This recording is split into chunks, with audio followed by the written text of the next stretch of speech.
하시느라 고생들이 많습니다. 그래서 어쨌거나 여러분들이 선택한 거니까 뭐 마무리 하시길 바라겠습니다. 자, 어디 전 시간에 몇 가지 그 다양한 내용들 했었는데, 토지의 가격이 어떤 땅은 임대료가 비싸고 어떤 땅은 싸냐 그런 얘기죠. 여기와 관련돼서 몇몇 사람이 얘기한 내용들이 있는데 요거 볼게요. 여기에는 그 차리 그 다음에 뭐라고요? 그거 했었는데 절마를 줄여서 뭐라고요? 절마, 입이 톡 튀어나왔네. 이렇게. 그래서 차액지대설은 리카르도가 얘기한 거고, 절대지대설은요, 마르크스, 입주교차지대설은요, 튀넨, 이 사람 얘기한 건데, 어쨌거나 차액지대설 같은 경우는, 자, 이익이 0인 땅이죠? 이익이 0인 땅을 기초로 해서, 여기로부터 이익이 0인 땅을 한 개지 해줍니다. 그래서 한 개지 이하의 땅에서는 지대가 발생해요? 안 해요? 안 하죠? 그리고 한 개지로부터 출발해서, 비옥도가 우수한 땅에 대한 대가, 이게 결국은 지대를 결정한다 했던 거고, 그 다음에 절대지대설 같은 경우는 자본주의가에서는 농지를 갖고 있는 사람은 몇 명 안 되죠. 근데 이걸 이용하려는 사람은 굉장히 많은 바람에 이 갖고 있다는 사실이 있죠. 이것만으로도 얼마든지 지대가 발생할 수 있다. 그러니까 한 개지 이하의 땅이라도 지대는 발생할 수 있다 했던 겁니다. 그리고 이제 입지교차지대설은요, 수송비의 차이가 지대를 결정한다 이렇게 했던 겁니다. 읽어볼게요. 테마 1의 1번. 2번 볼게요. 2번. 차액지대설에 따르면 생산물의 가격과 생산비가 일치하는 한 개지에서는 지대가 발생하지 않는다. 맞는 겁니다. 그 다음에 4번 볼게요. 자는 한 개지에 대해서는 지대를 요구할 수 없다가 아니라 한 개지에 대해서도 지대를 요구할 수 있다 해줘야 됩니다. 한 개지에 대해서도 지대를 요구할 수 있다. 그 다음에 5번 볼게요. 마르크스는 도시로부터 거리에 따라서 농작물의 재배 형태가 달라진다는 점에 착안하여 수송비의 차이가 지대의 차이를 가져온다. 이거는 마르크스가 얘기한 게 아니라 튀넨이 얘기한 이론입니다. 튀넨. 그 다음에 5번 볼게요. 자, 6번이 있네요. 자, 준지대라는 것은 인간이 만든 생산 설비 있죠? 각종 기계라든가 기계 이런 걸 얘기하는데, 얘네들은 단기적으로는 공급량을 늘리기 힘들 겁니다. 그렇지만 장기적으로는 늘릴 수 있다는 얘기죠. 그러니까 단기적으로는 토지처럼 똑같이 거의 다 경제지대를 구성합니다. 근데 장기적으로 갈수록 뭘로 바뀌어요? 전용 수입으로 바뀌는 거 있죠? 이런 형태를요, 이걸 준지대 해줍니다. 읽어볼게요. 준지대는 토지 이외의 고정 생산 요소에 귀속되는 소득으로서 다른 조건이 동일하다면 영구적으로 지대 성격을 하는 게 아니라 일시적으로만 지대의 성격을 하는 겁니다. 단기적 혹은 뭐라고요? 일시적으로만 지대의 성격을 갖는다 해줘야 됩니다. 그 다음에 두 번째는 이런 얘기를 해볼게요. 자, 도시가 어떤 형태로 성장하냐, 이거와 관련돼서, 자, 몇몇 사람이 얘기한 이론들이 있는데, 자, 맨 먼저, 동보에 갔더니, 동보를 선호해서, 동복을 선호해서,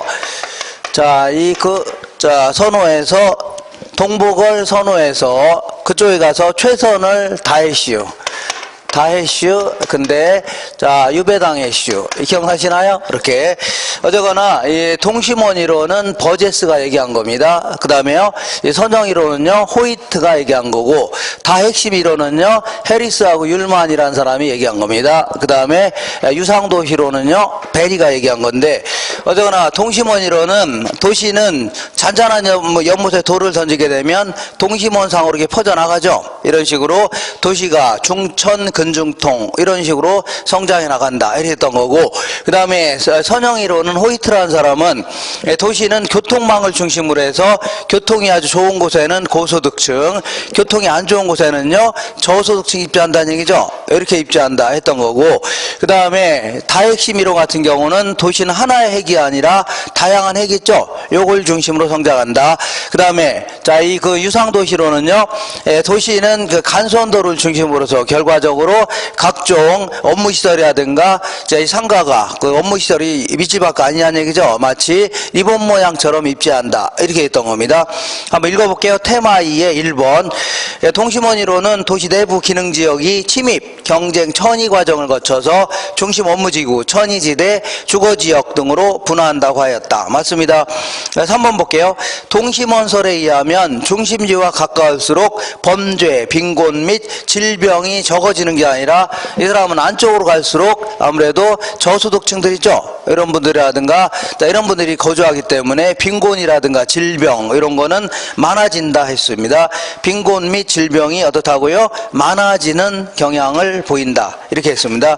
4번 볼게요. 4번. 선형이론은 도시 공간 구조가 교통망을 따라 확장되어 부채꼴 모양으로 성장하고 교통 축의 접근성이 지가에 영향을 주며 성장한다. 맞는 겁니다. 결국은 자, 이 교통망을 중심으로 해서 고소득층, 저소득층이 갈라진다는 얘기죠. 그러면서 마치 부채꼴 모양으로 성장해 나간다. 이렇게 주장했던 겁니다. 그 다음에 이제 입지선정론 해갖고, 입지선정론은 주로 이제 그 상업지와 관련된 입지론이죠. 요게 주로 물어봅니다. 그래서 크리스탈로 자, 내일이 큰 버스 타고 가서 뭐 마신다고요?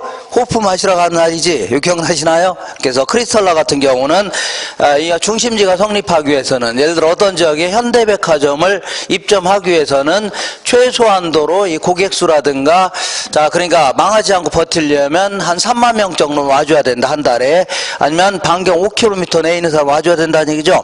이걸요, 최소 요구치 해줍니다. 뭐라고요? 최소 요구치. 근데 막상 입점하게 되면 주변에 있는 이 정도 보니까 다 올 것 같다는 얘기죠. 그래서 이걸요, 재화의 도달거리다. 그러니까 재화의 도달거리가 뭐보다 커야 돼요? 최소 요구치보다는 클 때 중심지가 성립하는 겁니다.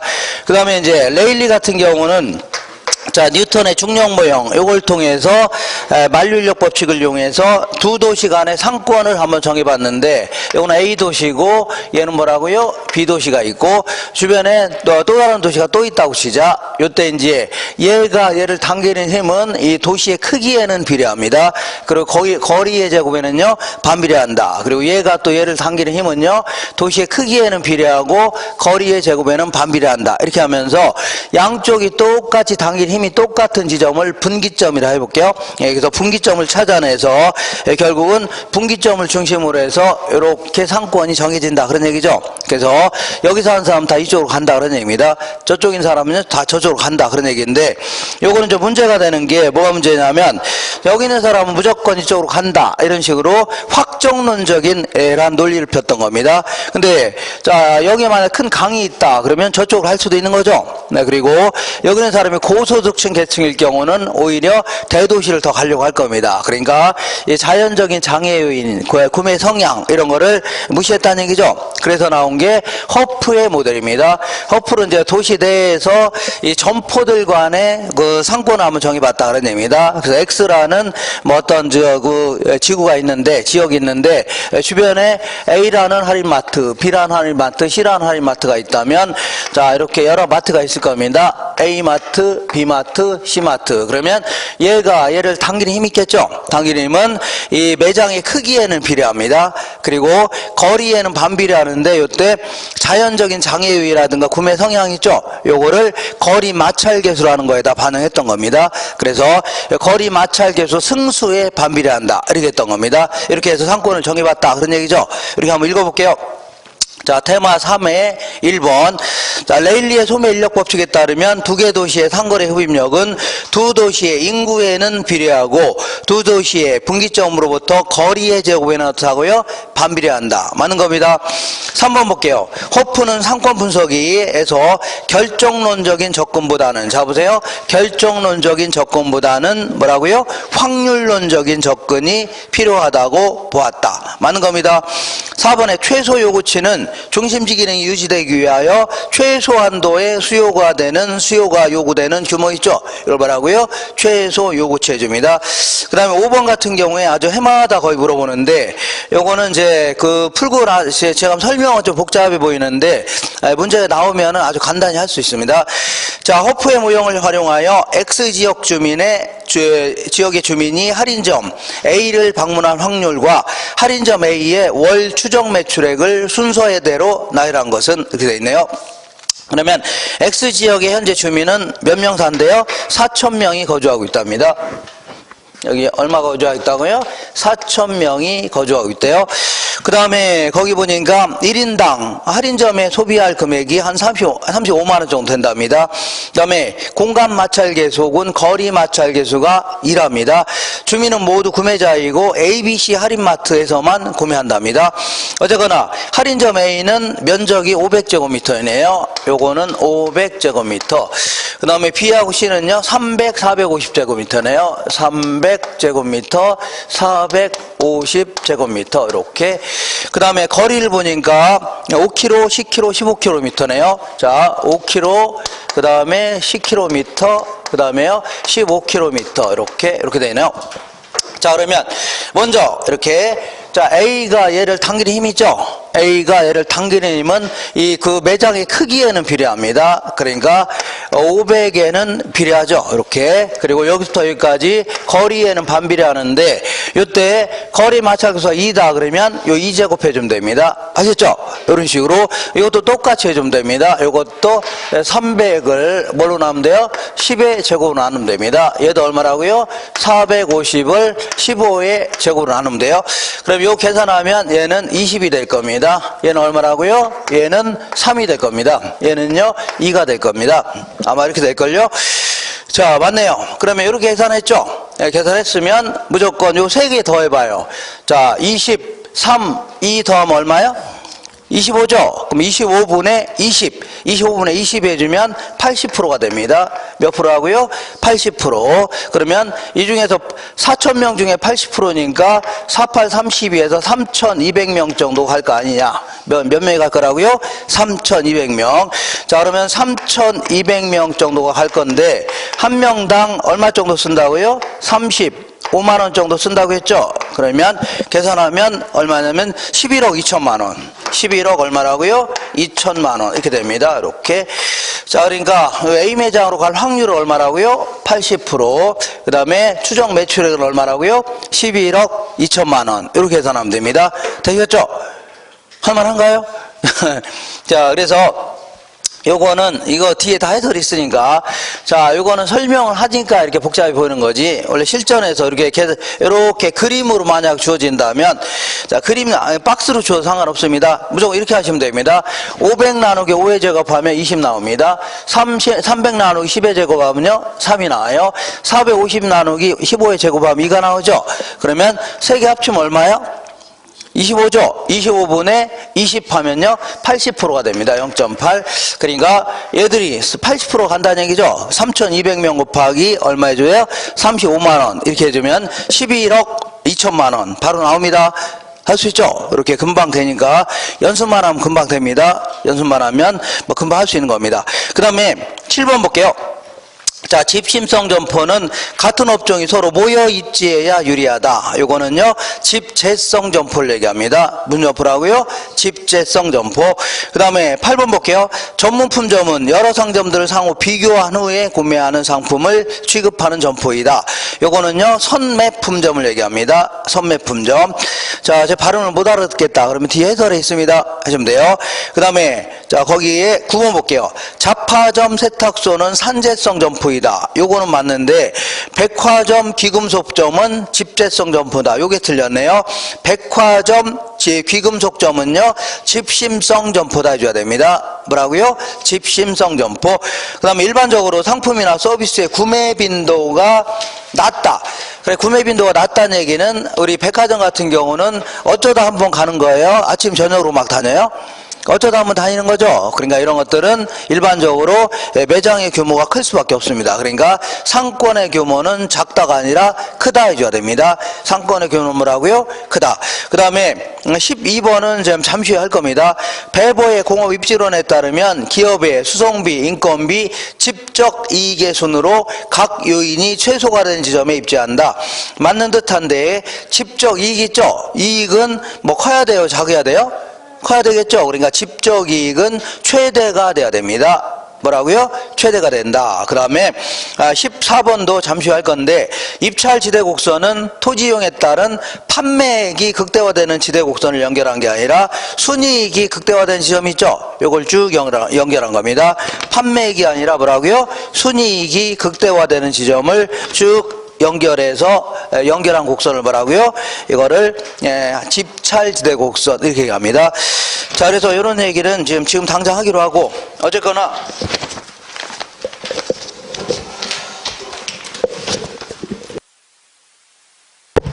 자, 어디를 볼 거냐면요, 우리 요 노트 볼게요.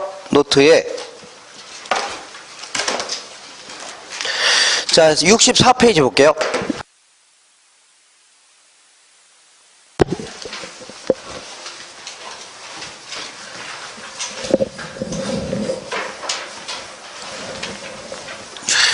자, 전 시간에 상업주와 관련된 입지론까지 알아봤습니다. 자, 이번에는 마무리하겠습니다.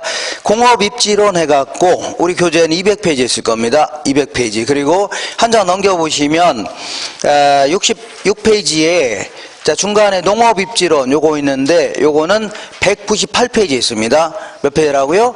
198페이지. 이렇게 해서 다시 거꾸로 돌아올게요. 자, 64페이지 다시 볼게요. 네, 공장은 어디에 입지하는 게 좋냐? 이거와 관련돼서 몇몇 학자들이 얘기한 이론이 있는데, 공장은 비용이 가장 적게 드는 지점에 입지해야 된다. 이렇게 해서 얘기한 사람이 누구냐면 베버라는 학자입니다. 베버. 자, 그랬더니 아니다. 비용은 좀 더 많이 든다 하더라도 이 앞으로 수익이, 매출액이 점점 커질 가능성이 있는 곳, 그러니까 시장이 점점 커질 가능성이 있죠. 이런 곳에 입지해야 된다. 이렇게 주장한 사람이 뢰시라는 사람입니다. 뢰시. 자, 그랬더니 남들 다 얘기한 얘기를 뭐 섞어서 수익에서 비용 뺀 거를 순이익 해줍니다. 순이익. 자, 순이익이 가장 극대화된 지점이 있죠. 요곳에 입지해야 된다. 이렇게 주장한 사람이 마이사드라든가 아니면 그린헛 이러한 여러 사람이 이런 얘기를 했습니다. 이렇게. 자, 그래서 여기서는 이제 공장은 비용이 가장 적게 든 지점에 입지해야 된다. 이 베버라는 사람이 얘기한 이론이죠. 요거를 잘 정리해 둘 필요가 있습니다. 자, 여기서 베버라는 사람이 얘기하는 뭐라고요? 최소 비용 이론이다. 그러니까 다시 말하면 생산비가 가장 적게 든 지점에 입지해야 된다. 이렇게 주장한 건데, 자, 다른 사람은 한마디 정도만 가볍게 하시면 됩니다. 자, 오른쪽 볼게요. 65페이지 맨 아래에서 5번째 줄 보시면 뢰시의 최대 수요 이론 있어 없어요? 있죠. 그래서 이 사람은 수익이 가장 커질 수 있는 곳, 다시 거꾸로 다른 형태로 얘기한다면요, 시장 확대 가능성이 가장 풍부한 곳에 있죠. 이런 곳에 입지해야 된다. 이렇게 주장했던 겁니다. 그러니까 우리나라 같은 경우는 앞으로 시장이 뭐 커질 가능성이 무지진장 크진 않을 겁니다. 왜냐하면 워낙이 국토가 아주 협소하죠. 그러다 보니까 아무래도 천연자원도 그다지 풍부하진 않고, 그러다 보니까 아무래도 시장이 커질 가능성은 그다지 크진 않을 겁니다. 근데 보니까 뭐 중국이라든가 뭐 요즘에는 베트남, 캄보디아 이런 데 있죠. 이런 데는 무궁무진하게 시장이 커질 가능성이 있는 그런 나라죠. 그러니까 뭐 이런 데서 공장하는 것보다는 차라리 어디라고요? 자, 베트남 있죠. 이런 데 가서 하는 게 훨씬 더 낫다는 얘기입니다. 그래서 요즘에 무역 전쟁으로 인해서 중국에 있는 그 대기업들 있죠. 글로벌 기업들이 상당히 베트남 쪽으로 옮겨가고 있습니다. 이런 식도 한몫하지만, 원래 베트남이라는 나라가 전 세계를 걸쳐서 인류 역사를 통해서 미국을 상대로 해갖고 전쟁에서 이긴 나라 있죠. 이런 나라를 꼽으라면은 베트남입니다. 여기는 상당히 그때 엄청난 희생을 치르면서, 그러니까 미국이 명분 없는 전쟁 이걸 통해서 자, 이 베트남을 침탈한 거 아닙니까? 그 전쟁을 일으켰는데, 자, 이 전쟁을 통해서 거의 200만 명 가까이가 사망했습니다. 10만 명도 아니고 20만 명도 아니고 얼마라고요? 200만이라는 어마어마한 민간인하고 군인들이 사망한 겁니다. 거기에 비해서 미국 같은 경우는 기껏해 한 5만여 명 있죠. 여기 이제 사망한 게 답니다. 이 정도로서 무지막지한 그러한 희생을 치른 거 아닙니까? 그리고 또한 우리나라도 거의 참전해 갖고 5천 명 가까이가 젊은 사람이 그 전쟁을 통해 죽은 겁니다. 어쨌거나 이 전쟁을 통해서 얘네들은 미국을 대상으로 해서 이긴 전쟁 아닙니까? 그러다 보니까 아주 민족성도 아주 뛰어납니다. 그래서 이 베트남 가면은 뭐 다들 뭐 한 번씩 가본 분이 굉장히 많으신데, 가는 그 집 같은 거 있죠? 집에다가 이제 국기도 다 걸어놓고 있습니다. 거의 대부분, 그죠? 빨강색으로 되어 있는 국기 다 걸고 있습니다. 이 정도로 상당히 민족성도 아주 뛰어난 이런 나라인데, 이 나라가 자, 이 그 인도차이나 두 번에 걸치는 인도차이나 한 번은요, 자, 프랑스와의 전쟁, 두 번째는요, 미국과의 전쟁, 이걸 통해서 이 젊은 사람들이 굉장히 많이 죽었습니다. 그래서 그 사람들이 지금 이제 노인층을 형성해야 되는데 그분들이 다 죽은 거죠. 그러다 보니까 이 베트남의 인구 구조가 거의 1억 가까이가 되는데 그 중에서 이 80%가 넘는 인원이 전부 다 40살이 안 되는 사람입니다. 상당히 젊은 사람들입니다. 가보시면 막 오토바이 타고 다니면서 엄청나게 다니죠. 어린 애들도 막 오토바이 타고 다니는데 상당히 젊고 역동적인 나라입니다. 그리고 또한 이 나라는 천연자원도 아주 풍부합니다. 그래서 그 쌀이라든가 아니면 이 커피 같은 거 있죠. 요거는 전 세계 수출량의 2위입니다. 2위. 이 정도로 상당히 천연자원도 아주 풍부한 나라입니다. 그리고 노동력도 아주 풍부하고 젊고, 그죠? 그러다 보니까 앞으로 10년 이내에, 2030년 이내에, 자, 그 아시아에서 가장, 자, 그 수출 대국으로 성장할 가능성이 굉장히 높습니다. 가장 많은 수출 1위죠. 1위를 달성할 가능성이 매우 높은 나라입니다. 이렇게 이런 추세로 간다면 지금도 연평균 성장률이 7%가 넘어갑니다. 그리고 또한 그 경제학자들이 거의 이구동성으로 얘기하는 게 앞으로 10년, 15년 내에 전 세계에서 이 그 20대 경제 강국으로 도약할 나라를 꼽아라 그러면 베트남을 꼽는답니다. 이 정도로 아주 시장이 무궁무진하게 커질 가능성이 있다는 얘기죠. 이런 나라에 공장을 차리는 게 훨씬 낫다 그런 얘기입니다. 그 다음에 그 밑에 볼게요. 아이사드라든가 그린넛 이런 사람들은 총수익과 총비용의 차이, 다시 말하면 이익이 가장 커질 가능성이 있는 곳 있죠. 이런 곳에 입지해야 된다. 이렇게 얘기한 게 뭐라고요? 아이사드, 그린넛 이런 사람입니다. 가볍게 그냥 그런 얘기 했구나 좀 아시면 되고, 그 다음에 이제 다시 왼쪽으로 돌아오셔서 베버라는 사람은 최소 비용 이론이다 해갖고, 자, 비용이 가장 적게 드는 지점에 입지해야 된다. 이렇게 얘기하면서, 자, 이 사람은 생산비 중에 세 가지를 가장, 자, 일단은 뽑아봤는데, 자, 먼저 수송비. 날르려면 뭐가 들어가요? 수송비 들어가고, 그 다음에 인건비도 들어갈 겁니다. 노동비 혹은 인건비. 그 다음에 공장들은 때로는요, 몰려있을 때, 자, 비용이 절감될 수도 있고, 때로는요, 흩어져 있는 게 유리하다는 얘기죠. 이런 거를 감안해서 비용이 가장 적게 드는 지점에 입지해야 된다. 이렇게 얘기하면서, 이 사람은 요 셋 중에서, 세 가지를 제시하면서, 요 셋 중에서 수송비의 중요성을 가장 강조했습니다. 가장 중요시했다. 이렇게 표현합니다. 가장 중요시했다. 그래서 맨 먼저 수송비가 가장 적게 드는 지점을 찾아낸 다음에 부수적으로 노동비도 한번 따져보고 집적인자 아니면 분산인자를 따져봐서 비용이 가장 적게 드는 지점 있죠. 이 지점을 찾아내라 이렇게 했던 겁니다. 이 지점을 뭐라고요? 찾아내라 이렇게 했던 겁니다. 이렇게. 자, 그러면 한번 볼게요.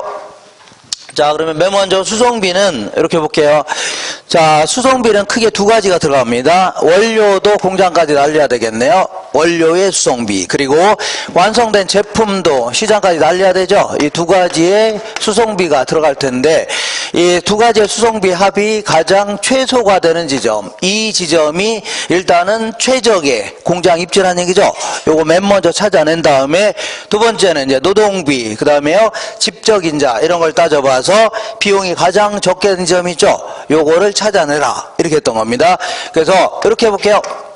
이 사람은 이제 그림을 이렇게 그렸는데, 어쨌거나 뭐 그 간단한 내용을 이렇게 상당히 어렵게 이렇게 설명합니다. 이런 사람들은. 자, 볼게요. 자, 요렇게 해서 따진 요 F라는 지점이 수송비가 가장 적게 드는 지점이라 치자. 다시 할게요. 자, 이렇게 해서 따져본 지점이 요 지점이라는 얘기죠. 요 지점이 수송비가 가장 적게 든답니다. 그리고 요 정도 범위 정도는 수송비 다 똑같답니다. 근데 만약에 이 공장을 여기서 벗어나게 되면 수송비는 더 들어가 안 들어가요? 요 지점이 요 정도가 수송비가 가장 적게 든다고 했죠. 근데 이게 벗어나게 되면 수송비는 더 들어갈 겁니다. 그죠? 그러면 이게 벗어났을 때 추가적인 수송비와 동일한 지점을 쭉 연결할 수 있죠. 추가적으로 늘어나는 수송비가 동일한 지점을 쭉 연결할 수 있죠. 그 다음에 여기서 또 넘어가게 되면 추가적인 수송비가 동일한 지점이 있죠. 추가적으로 증가되는 수송비가 동일한 점 쭉 연결해 볼 수 있죠. 이렇게 연결한 걸요, 등비용선 이렇게 표현했습니다. 뭐라고요? 등이라는 게 같다는 얘기죠. 등비용선 이렇게 얘기 주면서 만약에 공장을 L 지점으로 옮긴다면, 어디로 옮긴다고요? L 지점으로 만약에 옮긴다면 수송비는 증가할까요? 감소할까요? 자, 요 지점이 수송비가 가장 적게 든다고 했죠? 그러니까 여기서 여기로 옮기게 되면 수송비는 증가할까요? 감소할까요? 증가하겠죠. 그죠? 근데 LG용을 옮기게 되면 노동비는 절감이 된답니다. 절감이 되는데, 자, 만약에 옮기게 되면 수송비의 증가보다는 노동비의 절감이 더 크다. 이럴 경우는 옮겨야 돼, 안 옮겨야 돼요? 옮겨야 된다. 아주 간단한 얘기입니다. 그러니까 여기로 옮기게 되면 수송비는 한 2억 더 들어가는데 인건비는요 5억이 절감될 수 있다. 그러면 옮겨야 돼, 안 옮겨야 돼요? 옮겨야 될 거 아닙니까? 이렇게 쉬운 얘기를 이렇게 무식하게 설명하는 겁니다. 마지막으로 우리 울산에 가면은 이제 현대자동차 공장이 있습니다. 거기 공장에 가면은 자동차와 관련된 공장은 현대자동차 얘들만 있을래나요? 예, 그렇지 않을 겁니다. 가보시면은 자동차와 관련된 모든 공장이 다 들어와 있습니다. 모든 공장. 왜냐하면 시들끼리 이렇게 몰려 있어야 이 공장 그 시설도 공동으로 이렇게 이용할 수도 있죠. 원료도 공동으로 구입하고, 그리고 또한 때로는요 정보도 교환할 수 있죠. 그리고 여기서 만든 거 여 공장에 팔 수도 있는 거 아닙니까? 그러면서 상당히 비용이 절감될 수 있죠. 그러면 이익도 커질 수 있다는 얘기입니다. 그래서 마지막으로 이렇게 몰려 있는 게 유리하냐, 아니면요 흩어져 있는 게 유리하냐, 요걸 따져봐서 비용이 가장 적게 드는 지점이 있죠. 요거를 찾아내라 했던 겁니다. 근데 이 사람은 이제 수송비의 중요성을 가장 강조하면서 요 부분을 다시 한번 해볼게요. 자, 요걸 이런 식으로 설명했습니다. 요 시멘트 공장이 있다. 자, 시멘트 공장은 제가 이제 공정을 정확히는 모르지만 인터넷 뒤져보니까 어떤 식으로 만드냐면 이 석회석이라든가 점토라든가 규석 있죠? 이런 게 함유되어 있는 흙을 그 산에서 캐서 가져옵니다. 어디로 가져와요? 공장으로 가져옵니다. 공장에 가져와서 석회석과 점토하고 규석 있죠? 요것만 골라내고 나머지 다 버리는 겁니다. 버리고 요거 석회석과 점토하고 규석을 1500도씨 정도 있죠. 뜨거운 불에다가 바싹 군답니다. 군 다음에 석고를 집어넣어 갖고 짧게 부순 거 있죠. 여기 이제 세멘트랍니다. 그러다 보니까 원료는 한 100톤 정도 되겠네요. 근데 이게 공장을 거치게 되면, 자, 공장을 거치게 되면, 자, 쓸데없는 흙 같은 거 다 버려지는 거죠. 맞아요? 안 맞아요? 맞죠? 그러니까 제품은 10톤밖에 안 되겠네요. 이렇게. 자, 그러면 접을게요. 이렇게 본다면 요거는요 원료가 나는 것이고, 요거는요 뭐 시장 쪽이라 시작. 그러면 만약에 시멘트 공장이 어디 있어요? 요쯤에 있다. 그러면 100톤을 여기까지 날려야 돼, 안 날려야 돼요? 날려야 될 거 아닙니까? 그럼 10톤짜리 트럭 10대가 필요하다 그런 얘기입니다. 근데 만약에 이 공장이 어디 있어요? 요쯤에 있다. 그러면 자, 100톤을 10톤으로 만들었죠? 안 만들었어요? 만들었죠. 그리고 10톤짜리 트럭 한 대를 날려면 돼요, 안 돼요? 되죠? 그러니까 훨씬 더 비용이 절감이 돼요, 안 돼요? 절감되죠? 아니 100톤을 여기까지 날르느니 여기서 10톤으로 만든 다음에 날리는 게 낫겠죠? 그러니까 시멘트 공장 같은 경우는 어디에 입주하는 게 좋아요? 원료산지 근처에 입주하는 게 좋습니다. 그죠? 이렇게. 자, 그래서 시멘트 공장 같은 경우는 공장을 거쳐서 중량이 증가했어요? 감소했어요? 감소했죠. 그래서 이거를요 중량 감소 산업 이렇게 표현합니다. 중량 뭐라고요? 감소 산업이다 이렇게 합니다. 자, 이번에는 맥주 공장 한번 생각해 볼게요. 자, 맥주 공장 같은 경우에는 원료를 해봐야 10톤 정도밖에 안 됩니다. 그러니까 자, 뭐냐면 메가라고 해서 보리 있죠, 보리를 한 6일 정도 물에 싹 불린 거 있죠, 껍질을 까지 않은 상태에서 이걸 메가라고 하는 겁니다. 요거에다가 호프라는 뽕나무과 식물 요게 답니다. 근데 요게 이제 공장을 거치게 되면 무거운 물이 들어가요, 안 들어가요? 들어가죠. 그리고 맥주 박스라든가 맥주병 같은 게 굉장히 무거울 겁니다. 그러니까 제품 한 100톤 된다고 시작. 100톤. 자, 그러면 맥주 공장을 여기다 차렸다. 여기다 차리게 되면 10톤을 100톤으로 만들었죠. 그러면 여기 갖다 날리려면 수송비가 많이 들어 적게 들어요? 많이 들죠? 그러니까 아예 맥주 공장은 어디에 입주하는 게 좋아요? 요쯤에 시장 근처에 입주하는 게 좋겠네요. 여기다가 맥주 공장은 요런 데 차리는 게 좋겠네요.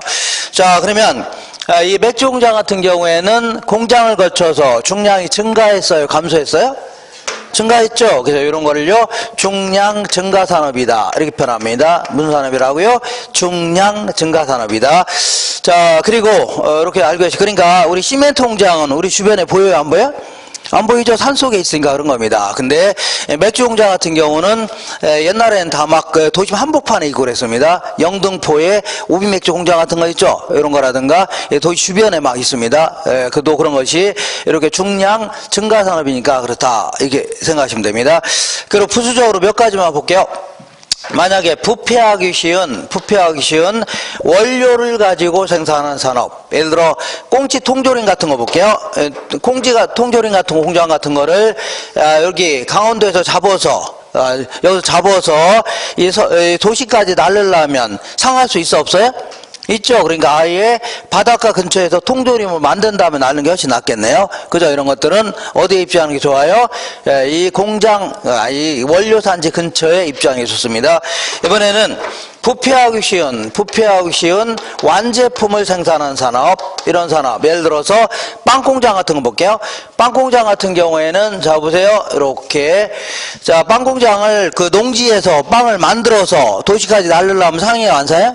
상할 수 있는 거죠. 그러니까 아예 처음부터 그냥 그 밀가루만 도시까지 날린 다음에 도시 근처에서 빵을 만드는 게 좋겠죠. 이렇게 하면 됩니다. 그리고 요걸 먼저 했어야 되는데 뭐냐면 자, 원료 지수라는 게 뭐냐면 원료 지수다. 이걸 매터리얼 인덱스 해주는데 이렇게 얘는요 제품 중량분의 국지 원료 중량 이걸 얘기합니다. 이렇게. 자, 그러면 우리 시멘트 공장 같은 경우는 그 국지 원료는 특정 지역에서만 나는 천연 자원 같은 거 있죠. 이걸 답을 하고요. 국지 원료, 편제 원료 해줍니다. 물이라든가 공기 이런 건 아무 데서나 구할 수 있는 거죠. 이런 걸요 보편 원료 해줍니다. 그러면 우리 시멘트 공장 같은 경우는 국지 원료는 100톤인데 제품은 10톤밖에 안 되죠.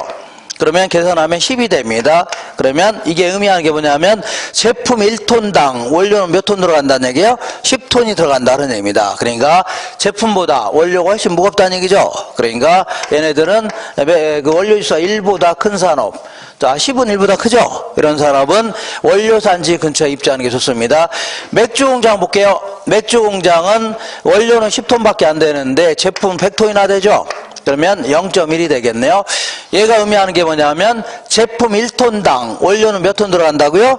0.1톤 들어간다. 그런 얘기입니다. 그럼 0.1은 1보다 커요, 작아요?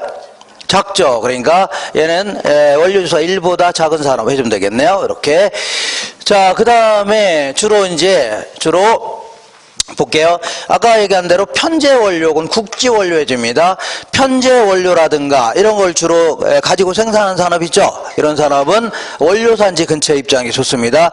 그 다음에 어디서나 구할 수 있는 원료, 물이라든가 공기 이런 걸요 보편 원료다. 이런 걸 가지고 생산하는 산업은요 시장 쪽에 입주하는 게 좋다는 얘기죠. 이렇게 정리하시면 됩니다. 이렇게. 자, 그리고 이 사람은 다시 이쪽으로 올게요. 이 사람은 이거 수송비의 중요성을 강조했다 뭐 그런 얘기지 뭐 다른 거 무시했다 그런 건 아닙니다. 그러니까 보니까 65페이지에 딱 중간에 기타의 공장부지 입지다에서 노동지향형 입지는 미숙련공을 많이 사용하는 공장이 있죠. 이런 거는 미숙련공이 많은 데 있죠. 요곳에 입주하는 게 좋습니다. 노동자가 많은 곳 있죠. 그러니까 노동자가 없는 곳에 입주하게 되면 이분들 모시고 와야 돼, 안 와야 돼요? 모시고 와야 되죠. 그러면 오히려 버스도 구입해야든가 지입하려면 비용이 더 크다는 얘기죠. 그러니까 아예 노동자들이 많은 곳에 입주하는 게 좋습니다. 그래서 옛날에는 뭐 신발 산업 이런 게 전부 다 부산 쪽에 무짐장 많이 산재했었는데 지금은 이제 인건비가 너무 비싸니까 저 동남아 쪽으로 갔죠. 이런 거를 다 노동지향형 입지다. 그다음에 집적지향형 입지는 아까 그 울산의 현대자동차 공장이죠. 여기처럼 기술이라든가 정보, 시설, 원료 등을 공동으로 이용해야 적합한 산업이죠. 이런 산업들은 몰려있는 게 유리합니다. 그 다음에 중간 지점 지향형 입지다 해서 요거는 또 뭐냐면 이렇게 자, 운송수단이 바뀌는 지점, 그러니까 수송수단이 바뀌는 지점을 적환지점, 이렇게 얘기하는데, 여기에 입지하는 게 좋다는 얘기죠. 보통 이제 대량의 원료를 수입하는 공장, 예를 들어서, 자, 그 대량의 원료를 여기 대련, 중국 대련 있어 없어요? 있죠. 여기가 이제 왜 유명하냐면 안중근 의사 있죠. 이분이 여기서 이제 그 사형당한 거 아닙니까? 그래서 사형당해서 밑으로 이제 뚝 떨어지면 그 근처에다 갖다 묻었답니다. 그래서 아직도 이제 시신을 못 찾고 있는데 여순 감옥 요게 있어서 유명한 지역인데 어쨌거나 여기서 이제 수입했다 치자. 원료 수입하게 되면 공장은 이쯤에 있는데 시장은 이쯤에 있다 치자. 그러면 자 수입해서 인천항에서 물건 한번 내려야 돼 안 내려야 돼? 내렸다가 트럭이라든가 기차에 실어야 되겠죠? 이런 게 돈이 많이 들어 적게 들어? 많이 들어가는 겁니다. 그럼 어쨌거나 트럭에 싣고서 공장까지 날랐죠? 날른 다음에 또 물건을 내려야 되겠죠, 원료를. 그런 다음에 완성된 제품을 실어야 되죠. 그런 다음에 또 날르려면 돈이 많이 든다는 얘기죠. 그러니까 아예 이렇게 대량의 원료를 수입하는 공장 같은 경우는 이 바닷가 근처에다 공장을 차리는 겁니다. 그러면 원료를 한번 내렸죠. 그 다음에 완성된 제품을 실었죠. 한 방에 이렇게 날르면 되겠네요. 훨씬 더 비용이 절감된다 그런 얘기입니다. 이걸 뭐라고요? 중간 지점 지향형 입지다. 그래서 보통 이런데 여기 이제 바닷가 인천항이라든가 부산항 이런 데 있는 공장들이 있죠. 이런 걸 임해 공장, 바다에 임해 있는 공장들이 있죠. 이런 공장은 거의 대부분 중간 지점 지향형 입지다. 이렇게 하시면 됩니다. 되겠죠? 자, 이렇게 해서 정리하시고 한 장 넘겨보겠습니다.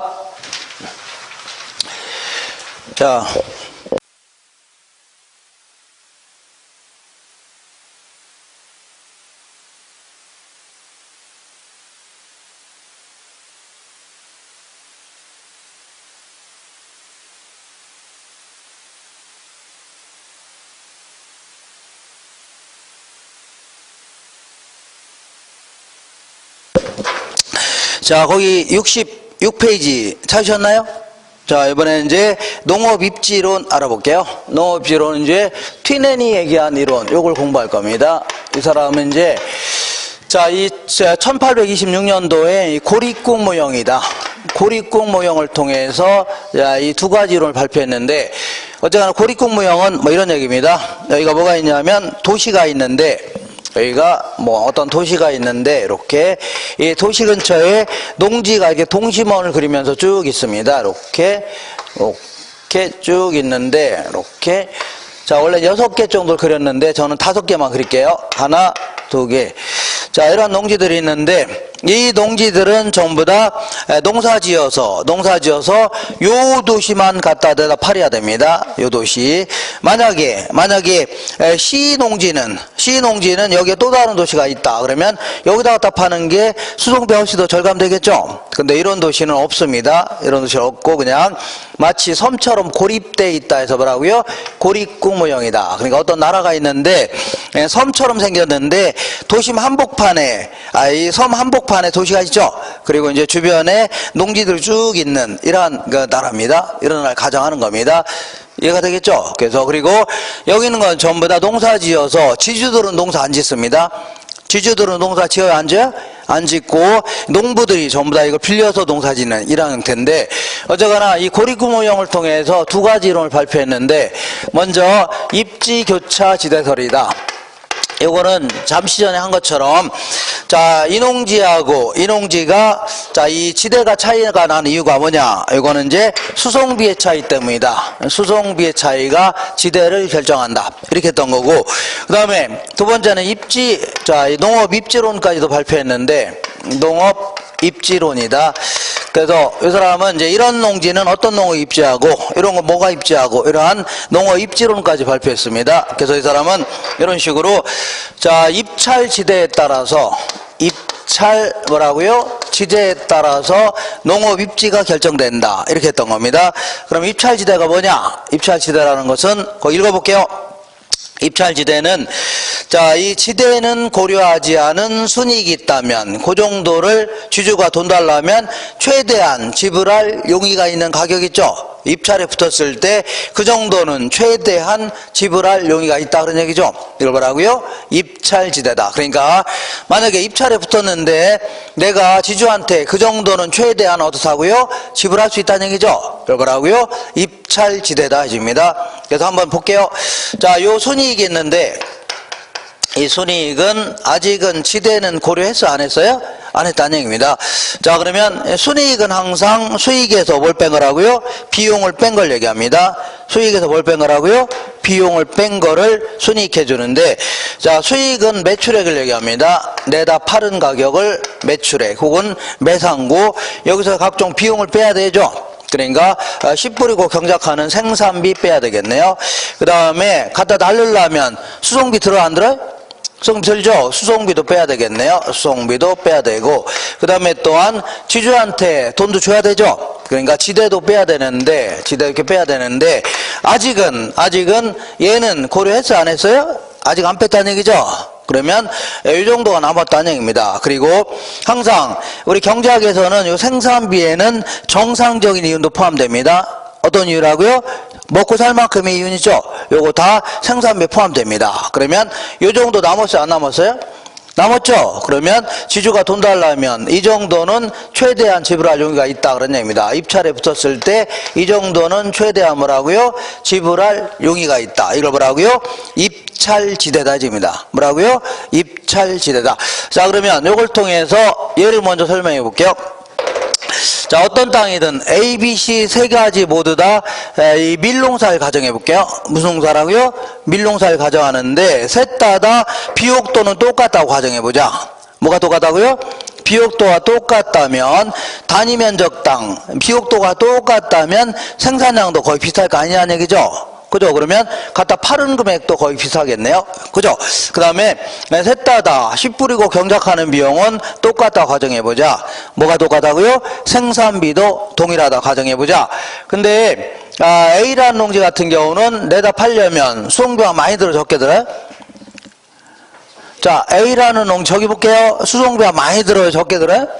적게 들 거 아닙니까? 수송비가 적게 드니까 순이익은 커져요 작아져요? 커지죠. 그러니까 입찰에 붙었을 때 줄 돈이 많아져 적어져요?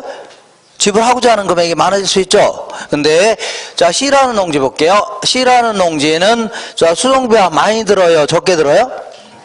무지막지하게 많이 들죠. 그러다 보니까 순이익은 얼마 돼야 한대요? 얼마 안 되죠. 그러니까 주주가 돈 달라면 줄 돈이 많아요 적어요? 얼마 안 된다는 얘기입니다. 그러다 보니까 외곽으로 나갈수록 수송비는 증가하죠. 그럼 거기에 따라서 교차되면서 지대는 낮을 수밖에 없다는 얘기입니다. 이걸요 입지교차지대설 해줍니다. 뭐라고요? 입지교차지대설이다. 자, 이번에는 농업 입지론을 한번 생각해 볼게요. 여기에. 자, 여기가 뭐가 있냐면 1제곱킬로미터라는 농지가 있는데 1제곱킬로미터의 농지가 딱 있는데 여기다가 이제 채소라든가 과일을 재배할 수도 있고 여기다 뭐라고요? 버터나 치즈농이 있을 수가 있는데 여기 전부 다 낙농업도 전부 다 농업이라고 간주하는 겁니다. 다 낙농업도 다 뭐라고요? 농업이다 간주하면서 우리 채소나 과일 같은 거 생각해 볼게요. 얘네들은 채소 같은 거는 저 한정된 토지에다가 빼곡히 그 채소를 심어서 갖다 파는 거죠. 그잖아요? 아니, 채소를 빼곡히 농사지어서 갖다 날리는 거 아닙니까? 그러다 보니까 얘는 많은 양을 트럭 수십 대로 자주 날려야 됩니다. 많은 양을 뭐라고요? 트럭 수십 대로 계속 자주 날려야 되죠. 이렇게 거기에 비해서 버터나 치즈 같은 경우는 광활한 토지에서 그죠?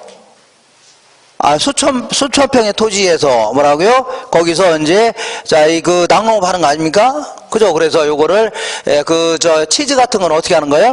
소라든가 양이라든가 이런 거 아닙니까? 이런 거에 젖을 발효시켜서 응고시킨 거 아니죠? 응고시킨 거죠? 이걸 치즈라 하는데 그러다 보니까 얘네는 적은 양을 어쩌다 하면 날르면 된다는 얘기입니다. 적은 양을 한 보름에 정도 어쩌다 하면 날르면 되는 거죠? 맞아, 안 맞아요? 맞습니다. 다시 할게요. 얘는 단위 면적 땅 많은 양을 자주 날려야 되는데 버터나 치즈 같은 경우는 적은 양을 어쩌다 한번 날르면 되는 거죠. 트럭 한 대로. 그죠? 이렇게. 그러다 보니까 얘는요 얘는 많은 양을 자주 날려야 되고, 그 다음에 버터나 치즈 같은 경우는요, 어쩌다 한번 날리면 된다 그런 얘기입니다. 이렇게. 자, 그러다 보니까, 이렇게 볼게요. 이렇게 보겠습니다. 이렇게. 약간 좀 까탈스럽네요. 약간 까탈스러운데, 자, 그래도 뭐 결론만 기억하시면 됩니다. 자, 이거는 순이익입니다. 순이익. 여기 A라는 농지, B라는 농지, C농지가 있는데 A, B, C가 있다. 그러면 여기가 이제 도시고 요 주변에 이제 이렇게 농지들이 쭉 있습니다. 다시 한번 그렇게 왔다 갔다 하니까 신경 쓰일까봐 이렇게 다시 한번 그렸습니다. 자, 그럼 요 도시에 갖다 대다 파는 거죠. 근데 A 지역에서 채소 농하게 되면 순이익이 요 정도 된다고 치자. 이렇게. 요 정도 되죠? 그럼 요 정도만큼을 이렇게 계산한 거 순위가 아닙니까? 요 정도만큼을 입찰에 붙였을 때 최대한 지불할 용의가 있다는 얘기죠? 이걸 뭐라고요? 입찰지대다 이집니다. 무슨 지대라고요? 입찰지대다 이집니다. 근데 만약에 A에서 하다가 B에서 하게 되면 여기서 하다가 여기서 하게 되면 수송비는 증가할까요? 감소할까요? 증가하겠죠? 증가하는데 무지막지하게 증가할 수 있다는 얘기입니다. 왜냐하면 얘네들은 많은 양을 자주 날려야 되죠? 그러니까 여기서 할 때에 비해서 여기서 할 때는 수송비가 크게 더 증가할 수 있다는 얘기입니다. 그죠? 그러니까 수송비가 적어볼게요.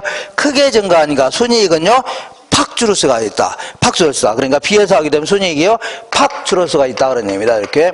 그러니까 이런 식으로 그려지는 게 뭐라고요? 채소라든가 과일농의 입찰지대 곡선 혹은 한계지대 곡선 이렇게 표현합니다. 되겠죠? 근데 버터나 치즈 같은 거 볼게요. 얘네들은 아무래도 광활한 토지에서 낙농업 하는 거 아닙니까? 광활한 토지에서 뭐라는 거예요? 낙농업 하는 거기 때문에 1제곱킬로미터당 순이익은 낮게 출발합니다. 그죠? 1제곱킬로미터당 순이익은요, 낮게 출발해요. 그러니까 B지역에서 낙농업 하게 되면 순이익이 요 정도 된다고 치자. 이렇게. 근데 B에서 하다가 C에서 하게 되면 수송비는 증가해요? 감소해요? 증가하는데 얘는 많이 증가하는 게 아니라 조금 증가한다는 얘기입니다. 왜냐하면 아까 얘기한 대로 얘네들은 어쩌다 한번 조금만 적은 양을 어쩌다 한번 나르면 된다고 했죠? 맞아? 맞죠? 그러다 보니까 여기서 할 때에 비해서 여기서 할 때는 수송비가 조금 더 들어가죠? 맞아? 조금 더 들어가잖아요. 그러니까 수송비가 잡을게요. 조금 더 들어가니까 순이익은 뭐라고요? 조금 줄어듭니다. 조금. 그러니까 C에서 하게 되면 수송비는요, 조금 더 들어가니까 순이익은 여기서 여기로 조금 줄어들겠네요. 이렇게. 자, 그러다 보니까 이런 식으로 되는 게 뭐라고요? 버터나 치즈 농의 입찰지대 구성이 되는 겁니다. 그래서 이걸 다시 한번 그려볼게. 지저분하니까. 자, 어쨌거나 잡을게요. 이렇게 볼게요. 이렇게 본다면, 자, 채소나 과일 같은 경우는 이러한 형태로 그려집니다. 채소나 과일농. 그 다음에 이렇게 그린 거 뭐라고요? 버터나 치즈농. 이렇게 되는 겁니다. 자, 그러면 드디어 이제 요걸 사이에 두고 이 지주가 농부들을 불러갖고 요 땅을 좀 빌려려고 합니다. 요 땅을 빌려려고 하는데, 야, 너 채소농 너 한 달에 얼마 줄래? 했더니 얘는요, 이만큼 지불하겠다는 얘기죠. 근데 버터농 너 얼마 줄래? 했더니 얘는 요만큼만 지불하겠다는 얘기죠. 그럼 당연히 자, 전부 다 경제적 인간을 가정합니다. 그럼 지주도 돈을 많이 주겠다는 사람 있죠. 요 사람한테 빌려려고 할 겁니다. 그럼 결국은 누가 입주하는 거예요? 누가 입주해요? 자, 어디 갔어요? 예. 누가 입주해요? 채소나 과일농 이렇게 입주하게 되는 겁니다. 되겠죠? 그럼 이번에는 이 땅을 보겠습니다. 이 땅. 야, 너 채소농 너 한 달에 얼마 줄래? 했더니 얘는 이만큼 지불하겠답니다. 근데 버터농 너는요, 이만큼 지불하겠다는 얘기죠? 그럼 누가 입주한다고요? 버터나 치즈농. 그럼 요 농지 한번 보겠습니다. 야, 버터농 너 얼마 줄래? 했더니 얘는 이만큼 지불하겠다는 얘기죠? 근데 채소농은 이거 빌렸다가는 손해나죠? 요 위에 올라가야 이익이 생기는 거 아닙니까? 밑으로 가니까 손해나는 거 아닙니까? 안 빌려고 하겠네요. 그럼 결국은 누가 입주한다고요? 버터나 치즈농. 여기는 뭐라고요? 여기는 채소라든가 과일농 입주합니다. 그래서 어쨌거나 이러한 채소나 과일 같은 경우는 집약농업이다 해줍니다. 나중에 제가 요 용어는 다다음 시간 정도 할 겁니다. 무슨 농업이라고요? 집약농업이다. 단위 면적당 투입되는 노동자본의 양이 많은 농업들 있죠. 뭐라고요? 집약농업이다. 이런 농업을 뭐라고요? 조박농업이다 해줍니다. 뭐라고요? 조방농업. 단위 면적당 투입되는 노동과 자본의 양이 그다지 많지 않은 농업을 뭐라고요? 조방농업 해줍니다. 그러니까 우리 TNN의 이론을 보면 여기에는 뭐 채소나 과일, 여기에는요 낙농업, 여기는 뭐가 들어가고 쭉 적어놨는데 우리 문제에서 여기에는 뭐가 들어갈까요? 이거 물어볼 것 같아요? 안 물어볼 것 같아요? 안 물어봅니다. 그죠? 그냥 이렇게 하시면 됩니다. 도심 쪽 같은 경우는 뭐가 입지한다고요? 집약농업. 바깥쪽은요? 조방농업 입지한다는 얘기죠? 이렇게 하시면 됩니다. 이렇게. 자, 다시 이쪽으로 오셔서 자, 지금까지 한 거 결론 알아볼게요. 결론. 67페이지 딱 중간 볼게요. 결론. 지대란 찾으셨나요? 1번에 매상고 매출액을 얘기합니다. 매출액에서 생산비와 수송비를 뺀 것으로 결과적으로 수송비의 차이가 뭘 결정한다고요? 지대를 결정한다. 이렇게 했던 겁니다. 이 사람은 비옥도는 그다지 중요한 게 아니라는 얘기죠. 비옥도를 만들면 될 거 아니냐. 그다 중요한 게 아니라 뭐가 차이 난다고요? 수송비의 차이가 지대를 결정한다. 이걸 입지교차 지대설 해줍니다. 2번 해볼게요. 작물 경제활동에 따라 한계 지대 곡선이 달라진다. 자, 이런 거를 자 입찰 지대 곡선 혹은 뭐라고요? 한계 지대 곡선 해주는데 여기에 따라서 달라진다는 얘기죠. 그러니까 중심지에 가까운 곳은 무슨 이용이 나타난다고요? 집약적 토지용. 다시 말하면 집약농업이 입지하게 됩니다. 결과적으로 가장 많은 지대를 지불하는 입지 주체가 중심지 쪽에 입지한다는 얘기죠. 결국은 안쪽은 그러니까 지대가 비싸고 바깥쪽은 싸질 수밖에 없는 겁니다. 자, 지금까지는 얘들은 뭐 동일하다고 가정했는데 어쨌거나 얘들도 차이가 난다면 결국은요 요 입찰 지대를 결정하는 것들은 매출액, 생산비, 수송비라든가 각종 인간 행태 변화 같은 게 있죠. 전부 다 지대를 결정할 수 있는 겁니다. 이렇게 하시고 이 알론소라는 사람이 있는데 이 사람은 자 별명이 뭐냐면 알르니소입니다. 뭔 소라고요? 알르니소. 그래서 이 사람은 전 시간에 시몬스 계열입니다. 누구 계열하고요? 시몬스. 잠만 쳐질러다가 남들 이론을 섞어놓은 사람 있죠? 이러한 유형의 부류인데 이런 사람도 꼭 있어 없어요? 어디 가나 있습니다. 예, 그 부류인데 이 사람도 이 TNN에 이 아주 이거는 아주 고급스러운 아주 논문인데 요걸 가지고 갖다 이제 베낀 겁니다. 갖다 보라고요? 도시토지에 한번 응용해 본 겁니다. 이렇게 볼게요. 여기가 뭐가 있냐면 도시토지인데 이렇게 도시가 딱 있다. 예. 여기는 이제 상업지역입니다. 상업지역. 자, 그러면 이렇게 보겠습니다. 이렇게. 자, 우리 이제 상가 같은 경우에는 상업용 부동산 같은 경우에는 이게 도시인데 자, 이 하루 종일 물건을 구입해서 내다 팔아야 되죠? 하루 종일 수송비가 들어요, 안 들어요?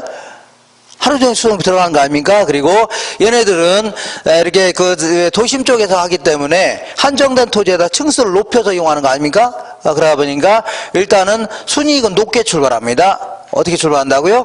높게 출발하면서 만약에 여기다가 상가를 상업 활동한다 그럴 경우에 비해서 좀 벗어나게 되면 수송비가 팍 들어갈 수 있죠. 왜냐하면 얘네들 하루 종일 수송비 들어 안 들어요? 들어가죠. 그러니까 여기서 할 때에 비해서 여기서 할 때는 크게 들어갈 수 있다는 얘기입니다. 그렇잖아요? 그러다 보니까 이거 채소처럼 좀 나가니까 팍 들어가죠. 그러니까 이러한 형태로 그집니다. 이건 뭐라고요? 상업용 부동산. 그 다음에 공장 같은 경우는 어쩌다 한번 날르면 되는 거죠. 그죠? 그러다 보니까, 자, 이게 같은 경우는 뭐 이러한 형태로 우리 버터나 치즈처럼 있죠? 이렇게 그려집니다. 요거는요, 공업용 부동산. 그리고 우리 그 주택 같은 경우는 아침, 저녁으로 수송비 들어가요? 안 들어가요? 들어가죠. 그러니까 상가보다는 덜 들어가지만 공장보다 많이 들어간다는 얘기죠. 그러다 보니까 이러한 형태로 그려집니다. 이렇게 이거는요, 주거용 부동산. 자, 드디어 어디 갔어요? 드디어 요걸 사이에 두고 이제 입찰에 붙이는 겁니다. 자, 그러면 요 땅은 가장 많이 지대를 지불하겠다는 게 뭐라고요? 상업용 부동산이 되는 겁니다. 그리고 요 땅은 누가 입지한다고요? 주거용 부동산. 이 땅은 뭐가 입지해요? 공업용 부동산. 이렇게 해서 주로 이제 우리 도심 쪽 보면은 안쪽은 상가가 입지하죠. 맨 외곽 쪽은요 공장이 입주할 겁니다. 그리고요 중간 정도에 주거용 부동산 입주할 겁니다.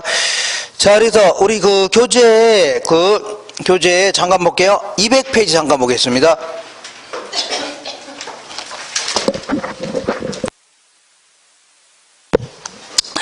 200페이지 찾으셨나요? 200페이지 찾으셨죠? 자, 거기에 200페이지에 위쪽에 공업입지론 있어 없어요? 있죠. 첫 번째 공업입지론의 동그라미 1번에 배보의 최소 비용 이론.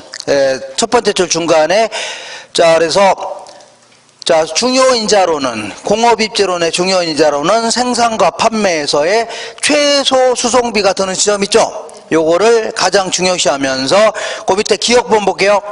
자, 최소 운송비 입지는 원료의 운송비와 제품의 운송비 합이 최소가 되는 입지 있죠. 요걸 맨 먼저 찾아낸 다음에 니은번 해볼게요. 저렴한 노동력이 있는 지점은 운송비의 증가폭을 노동비 절감으로 상쇄시킬 수 있는 지역 있죠. 그러니까 노동비의 절감이 더 크다. 그럼 그쪽으로 하는 게 유리하다는 얘기입니다. 마지막으로 세 번째, 직접 경제가 발생하는 지점. 울산의 현대자동차 공장처럼 이런 지점은 두 번째 줄 맨 끝에 직접 이익이 발생하는 지점 있죠. 요거를 찾아낸다. 내란 얘기죠. 이렇게 해서 비용이 가장 적게 든 지점, 요곳에 입지가 된다. 이렇게 했던 거고, 오른쪽에 레쉬의 최대 수요 이론 있어 없어요? 있죠. 요건 한마디만 디귿번에 첫 번째 줄 맨 끝에 보니까 시장 확대 가능성. 뭐라고요? 시장 확대 가능성이 가장 풍부한 곳, 요곳을 찾아내라. 이렇게 했던 겁니다. 자, 그 다음에 몇 장 넘겨볼게요. 두 장 넘겨보시면 204페이지에 204페이지 중간에 박스 있어 없어요? 있죠. 여기는 원료 지향형 입지가 있고 뭐가 있어요? 시장 지향형 입지가 있는데 원료 지향형 입지는 중량 감소 산업 밑줄 치시고, 그 다음에 그 밑에 보니까 부패하기 쉬운 원료를 가지고 생산하는 산업, 요것도 기억하시고, 그 밑에 편제 원료, 국제 원료를 많이 사용하는 공장 있죠? 이런 공장은 원료 산지 근처에 입지하는 게 좋습니다. 오른쪽 볼게요. 시장 지향의 입지는요, 중량 증가 산업, 그러니까 맥주 생각하시면 됩니다. 뭐 생각하라고요? 맥주. 그 밑에 보니까 밑에 부패하기 쉬운 완제품을 생산하는 산업, 빵 공장 생각하시면 됩니다. 그리고 얘는요, 보편 원료를 많이 사용하는 공장이 있죠. 이런 곳은 시장 쪽에 입장이 유리합니다. 그리고 이 사람은 원료의 그 수송비의 중요성을 강조했다. 그런 얘기지. 다른 거 무시했다는 얘기는 아니죠. 그 오른쪽 볼게요. 자, 205페이지 메뉴에 보니까 중간 지점 지향형 산업이다. 해서 요거는 자, 첫 번째 줄 중간에 수송 적환 지점에 입지하는 그 산업 있죠. 그러니까 아까 운송수단이 바뀌는 지점에 입지하는 게 좋다는 얘기죠. 이런 걸 보라고요. 중간 지점 지향형 산업이다. 그 밑에 보니까 노동지향형 산업이다. 리을번에 맨 끝에 보라고요. 노동지향형 산업은요, 그 밑에 네 번째 줄 중간에 수송비의 비중은 적고 노동비가 생산 비중에 많은 비중을 차지하여 노동비가 입지에 큰 영향을 미치는 산업 있죠. 이런 산업 어디에 입지하는 게 좋아요? 노동자들이 많은 곳에 입지하는 게 좋습니다. 그 다음에 그 리을번에 보시니까 미음번이네요. 맨 끝에 집적지향형 산업이다 해서 자, 그 네 번째 줄 중간에 기술 연관성이 높은 산업들이 찾으셨나요? 그래서 기술 연관성이 높은 산업들이 집적 지역에 입지함으로써 몰려 있음으로써 기술, 정보, 원료, 시설 등의 공동이용을 통하여 비용 절감을 혜택을 얻고자 하는 산업 있죠? 이런 거를 뭐라고요? 집적 지향형 산업이다 해줍니다. 무슨 산업이라고요? 집적 지향형 산업. 이렇게 해주고, 자, 거꾸로 돌아올게요. 어디로 돌아오냐면, 자, 거기 198페이지 볼게요. 198페이지에 자, 위쪽에서 여섯 번째 줄 보시면 농업 입지론, 튀넨의 입지론 이렇게 했는데 첫 번째 줄 중간에 튀넨은 그에 저어서 고립국 이론에서 이렇게 해서 그 밑에 두 번째 줄 맨 끝에 보니까 수송비의 절약분이 뭐라고요? 지대가 된다고 설명. 수송비의 절약분이 뭐가 된다고요? 지대가 된다고 설명하고, 그 옆에 보니까 지대와 더불어 뭘 설명하고 있다고요? 입지도 설명하고 있습니다. 지대와 더불어 뭐라고요? 농업 입지론도 설명하고 있다. 그런 얘기입니다. 그래서 오른쪽 볼게요. 자, 199페이지에 맨 위쪽을 보시면 니은번 찾으셨나요? 니은번 첫 번째 줄 맨 끝에 보니까 A 지역은 집약농업이 입지하고 B 지역은요 조박농업이 입지한다. 저 얘기하는 겁니다. 요 A 지역이 집약농업, 저쪽은 뭐라고요? B 지역은요 조박농업 입지하고, 이렇게 그 밑에 그림도 있죠. 이렇게 하시면 되고, 그리고 자 니은 요 동글동글한 그림 바로 위에 볼게요. 바로 위에 고립국에서의 단지 입지 모형 찾으셨나요? 자자자, 요 동글동글한 그림 있죠, 중간에. 그 바로 위에 고립국에서의 단지 입지 모형 있어 없어요? 있죠. 바로 그 위에 줄 볼게요. 위로 두 번째 줄. 작물에 따라 찾으셨나요? 작물에 따라서 한계 지대 곡선이 달라지고 중심지 가까운 곳은 뭐가 입지한다고요? 집약적 토지형이 나타난다. 뭐가 나타난다고요? 집약적 토지형. 아이고 힘들어라. 그러니까 맨 아래 볼게요. 맨 아래에서 7번째, 6번째 줄 TNN의 입지론의 내용 볼게요. A번에 지대와 수송비는 반비례 관계가 있다는 얘기죠. 결국은 수송비의 절약이 뭐라고요? 지대다.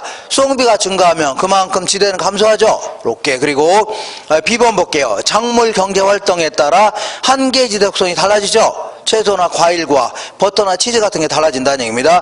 그 다음에 중심지와 가까운 곳은 무슨 이용한다고요? 집약적 이용이 나타난다. 그 다음에 결국은 가장 많은 지대를 지불하는 입지 주체가 중심지와 가장 가깝게 입지한다는 얘기죠. 이렇게 하시고 한 장 넘겨볼게요.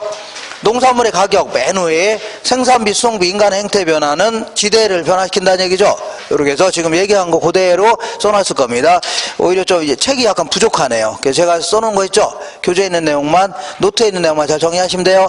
이렇게 해서 요 정도 정리하고 잠깐 쉬었다가 정책론 들어갈 겁니다. 잠깐 쉴게요.